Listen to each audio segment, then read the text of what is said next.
Bon Adrien, on va arrêter de jouer avec des bateaux en papier, hein. On va faire cette émission, hein. Allez, c'est parti.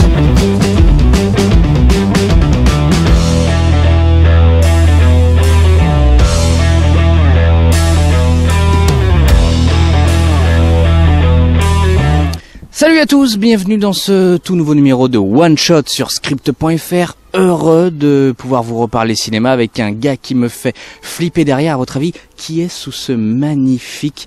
Et voilà, c'est Adrien, puisqu'aujourd'hui nous allons parler du remake de l'année. Ça, It en anglais. D'ailleurs, durant l'émission, on va l'appeler It parce que oui, sinon ça va être le bordel. Et avec moi, le plus terrifiant, le plus clownesque des chroniqueurs de Script.fr, c'est Adrien. Comment va? Pop, pop, pop, pop, pop. Tu veux un popcorn? Yeah. Un popcorn. Alors vous connaissez bien sûr la question traditionnelle de cette émission. Attendions-nous It? Adrien? Oui, j'attendais It parce que le bouquin, voilà, Stephen King, ça reste une référence aussi télévisuelle par rapport aux années 90, et donc voir ce qu'on pouvait en refaire en 2017, c'était très très excitant. Alors moi, comme je vous l'avais dit hein, dans notre one shot sur Dark Tower, Stephen King en bouquin, je connais pas très bien, je connais les œuvres comme ça, mais je les ai jamais lues. Le téléfilm, j'en ai un très vague souvenir. Je trouvais qu'il avait mal vieilli, mais voilà, ça restait un classique et peut-être même l'une des meilleures adaptations de King qui avait été proposée. Et c'est vrai que toute la hype qui s'est créée depuis le premier teaser sur It ne faisait qu'accélérer mon excitation. Et voilà, on l'a vu hier en avant-première dans une salle pleine à craquer. Ouais. Et voilà, sans trop vous dire pour l'instant si j'ai aimé ou non, un truc que j'ai vraiment adoré dans le film, c'est que le réalisateur Andrés Muschietti, voilà, le papa de Mama, bien sûr, voilà, très beau joli jeu de mots. Eh bien, écoutez, ce Andrés Muschietti, ce que j'ai adoré, c'est que on sent que le gars s'est vraiment éclaté sur le film, dans les cadres, voilà, il y a plein de choses, des petits easter eggs un peu partout, dans la direction d'acteur, dans la musique, dans le montage. Voilà, que vous aimiez ou non le film, je pense que c'est quelque chose qui est certain. Il y a un amour du bouquin, il y a un amour de Stephen King, d'un cinéma de genre des années 80, ça se ressent, et ça c'est carrément agréable à voir sur grand écran. Je suis tout à fait d'accord avec toi. On pouvait attendre de ce réalisateur que des choses originales, parce que bon, il y avait Mama que je n'ai pas vu, je tiens à le préciser.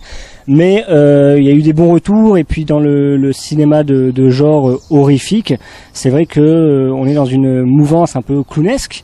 Donc American Horror Story notamment. Tout à fait.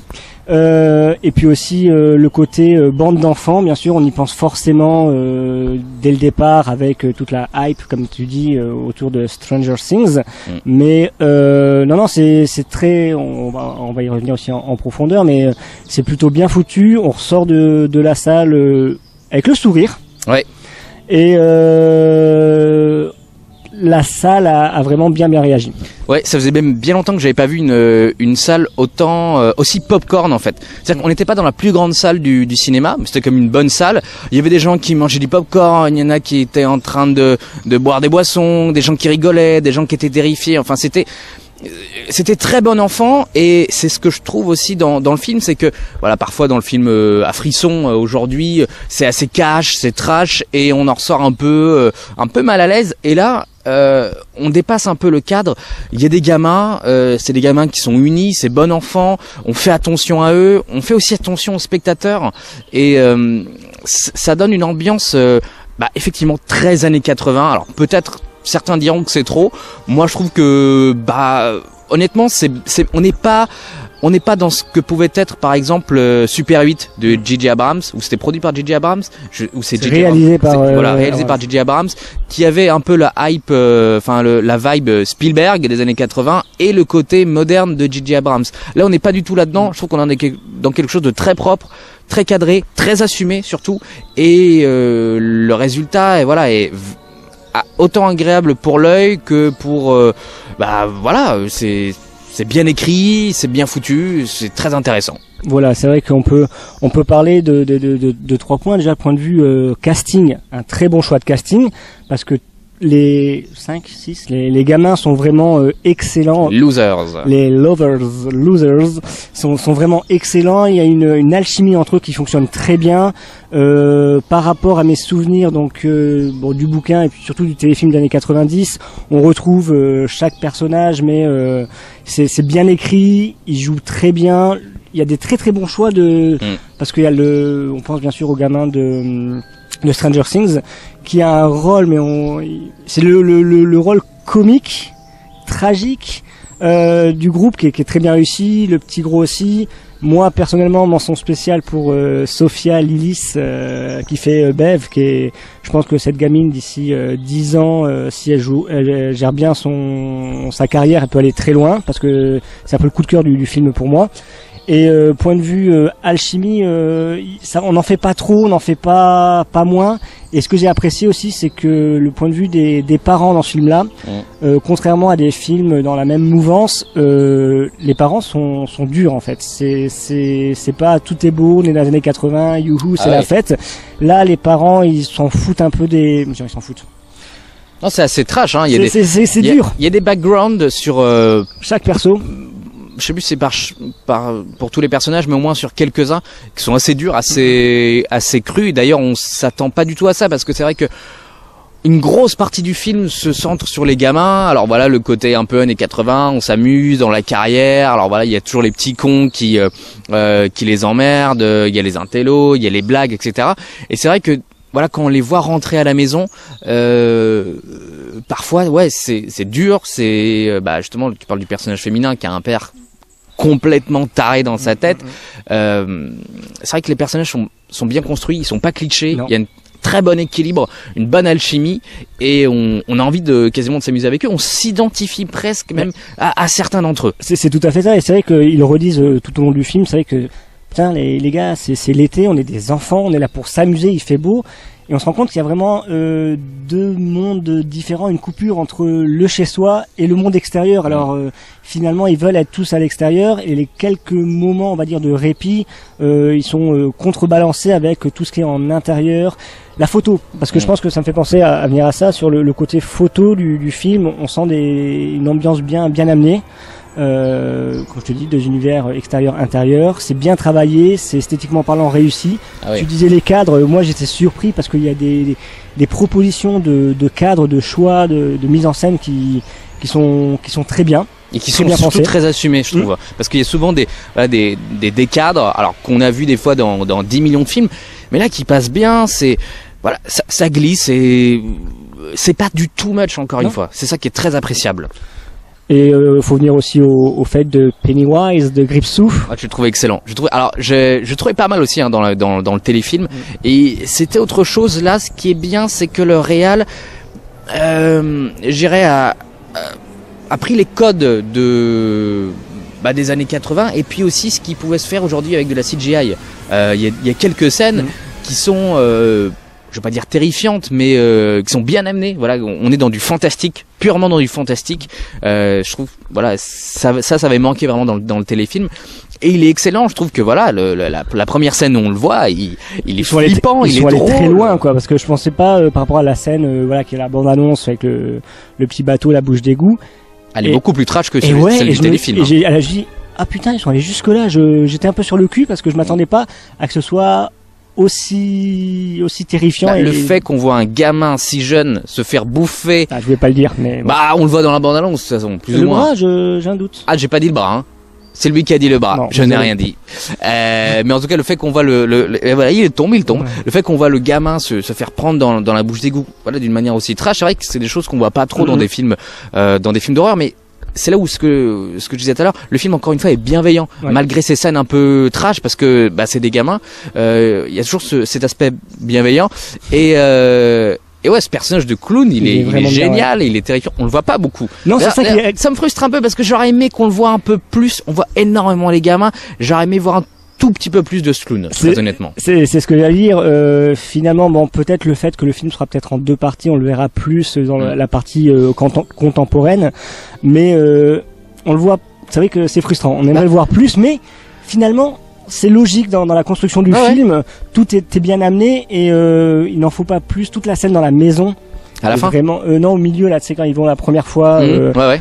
Ah oui, est génial. Génial. La CGI, tu dis, je pense qu'elle est bien amenée, ça fait pas de cheap, ça va pas mal vieillir. Et c'est un film qui ne coûte que 30 millions. Moi, quand je regarde le film, je me dis putain, c'est dingue, 30 millions, il y a des putains de décors, il y a des beaux costumes. Alors c'est vrai que voilà, ça navigue dans une toute petite ville américaine, mais c'est crédible. On n'est pas dans un truc, tu vois, autant Dark Tower qui a coûté le double, je trouve qu'il fait carrément plus cheap à côté. Ouais. Non, franchement, une très très bonne adaptation. Et ça donne envie d'y revenir. Je sais pas quand ils vont faire la suite, mais 2019 apparemment. 2019. Ouais. Je vais être curieux de voir comment ils vont ramener ça et puis quel sera le choix du casting. Mais là, un sans faute. Là, c'est un film que j'ai envie d'aller revoir en salle. À la différence d'Alien Convenante. Voilà. Mais non. Et ce que je me disais aussi, on va en parler de ça. Le film est en 2D. Ah bah voilà, c'est ce que j'allais te dire. Et je pense qu'une 3D serait la bienvenue. Bah, moi, je trouvais ça assez délirant. Effectivement, je crois pas qu'il y ait eu de version 3D, mais il y a quelques effets dans le film.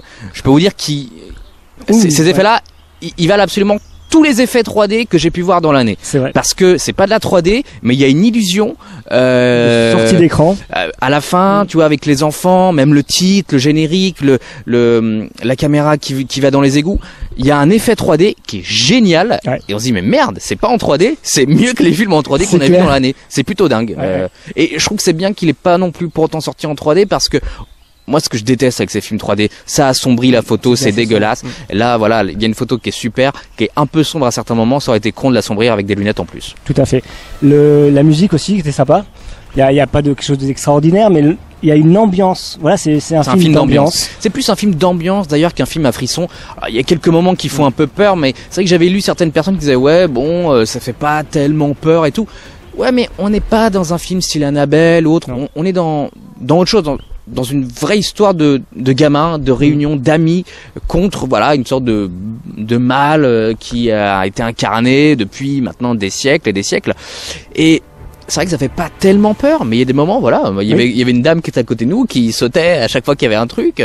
Et puis c'est pas si grave parce qu'on rigole, c'est fun. C'est ça qui est par rapport au casting aux gamins, il y en a quand même 2 qui sortent du lot. Et qui sont géniaux parce que il y a le gars j'ai plus les prénoms, je suis désolé, mais qui a peur de toutes les maladies, et qui arrête pas de parler, qui parle. Mais tu te dis, mais ça te fait rire en fait. Au final, ça devient un peu la soupape du groupe. En plus, il y a quelques répliques entre gamins, qui se balancent. On est vraiment dans les années 80. Et il n'y a pas de barrière, on va dire. Et ça qui est bien parce qu'aujourd'hui, un film comme ça, on dirait pas dire des fuck, des mots, parler de la sexualité et tout ça. Que là, il y a pas de barrière, on y va.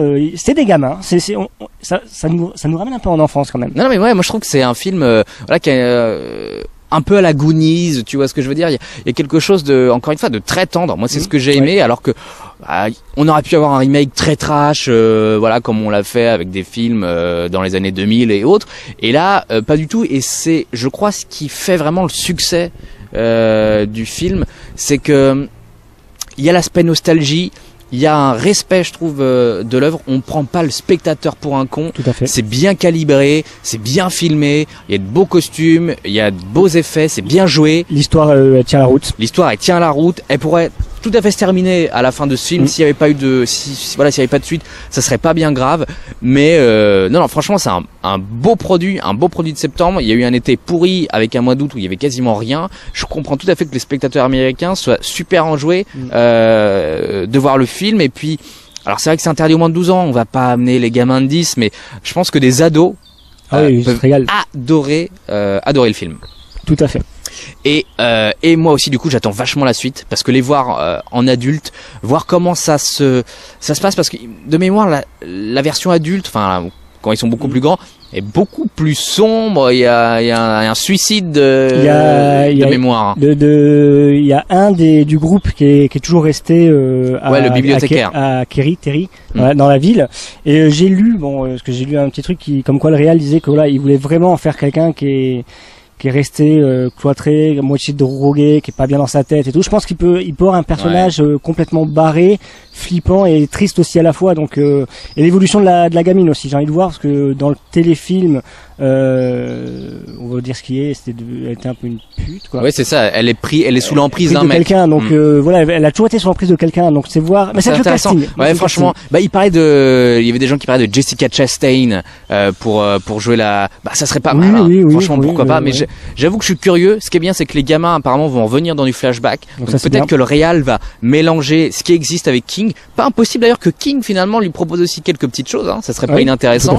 Et puis à sa sauce. Honnêtement, je suis super excité de voir cette petite suite. Tout à fait. Et puis pour terminer, tu parlais des Heath Ledgers, Ah oui, c'est vrai qu'il y a pas mal de gens, j'ai vu ça sur les réseaux sociaux, souhaitaient que le comédien qui interprète ce clown maléfique soit le Joker du potentiel spin-off qui pourrait se faire, spin-off, voilà, une sorte d'origin story sur le Joker.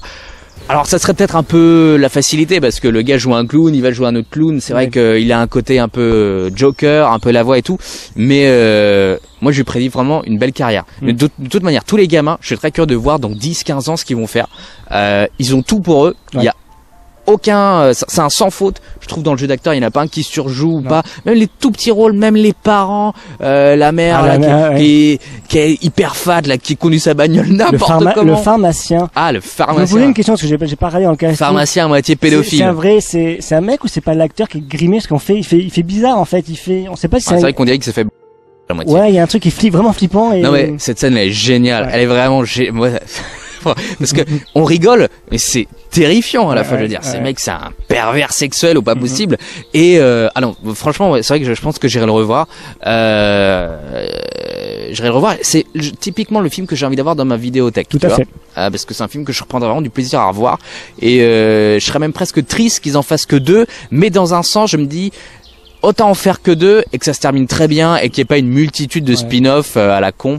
Même s'il y a plein de choses à explorer, mais en tout cas c'était un super bon moment. Adrien, tu le conseilles, je suppose? Ah oui, je le conseille. Allez-y les yeux fermés et ouvrez-les pendant le film. Je vous conseille aussi de le voir en VO, je pense honnêtement. On n'a pas eu la VF, mais je pense qu'en VO ça vaut carrément le coup, au moins pour le clown. Voilà. Tout à fait. Merci à vous d'avoir regardé cette émission. N'hésitez pas à vous abonner sur notre page YouTube, à mettre un pouce bleu si vous avez aimé et à liker aussi notre page Facebook. On se retrouve très bientôt, je ne sais plus pour quelle autre émission. Voilà, on arrive sur l'automne et l'hiver, il y a beaucoup de choses. Et puis aussi on sera au Comic Con Paris. N'oubliez pas, à très bientôt. Est-ce que le ballon remonte? Salut!